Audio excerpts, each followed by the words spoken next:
নিয়ে নেন, পুরোটা একদম সুন্দর মতো নিয়ে নেন। আমি কি আপনাকে চিনি? আসলে আমাকে পুরো দুনিয়া বেয়াদব বেড়া বলে চিনে, কিন্তু এই সামনে যে মহিলাটাকে দেখতেছেন তিনি ছিলেন আমার পরদাদি। এই মহিলা যেটা বসে আছে এই স্কাল্পচারটা আপনার পর্দাদির?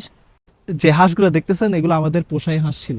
একটা নাম ছিল লিটনে, আর আরেকটার নাম ছিল তারিকিয়া। লিটন আর তারেক হাসের নাম। এগুলো আপনাদের ডিস্ট্রিক্টে হতে পারে, কিন্তু আমাদের হাঁসগুলো চিটাঙ্গে ছিল। কিন্তু আপনার পর্দাদির স্কাল্পচার এখানে কেন?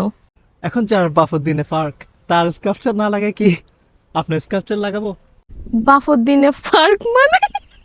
বাফুদ্দিনে ফার্ক মানে? It means we own this park. তো আপনার পরদাদি ইংল্যান্ডে কবে আসছিল? আসলে 391 বছর আগে আমার পরদাদা আমার দাদিকে এখানে হলিডে করাতে আসছিল। এরপর আমার পরদাদা যখন হলিডে শেষ হয়ে গেছিল, উনি আমার পরদাদিকে ইংল্যান্ডে এরকম পর করেই বাংলাদেশ চলে গেছিল। ও, তো এই স্কাল্পচারটা কে বানাইছিল? এই নাদান দুষ্ট পোলা সাকিব। আচ্ছা, আপনি এই পার্কটার নাম কি জানেন? এটার নাম হলো রিকা পার্ক। রিকাকে? রিকা হলো আমার বউ, আমার কলেজের ডিমের কুসুম। তো আমি কে? আপনি আমার বউ। জান, তোমার এই প্রবলেমটা কবে ঠিক হবে? তুমি বারবার আমাকে কেন ভুলে যাও? কোন 10 বছর আগে মিথ্যা কথাগুলো বলে আমাকে পটাইছিলা, তুমি এখনো আমাকে ভুলে বলতেছো এগুলা?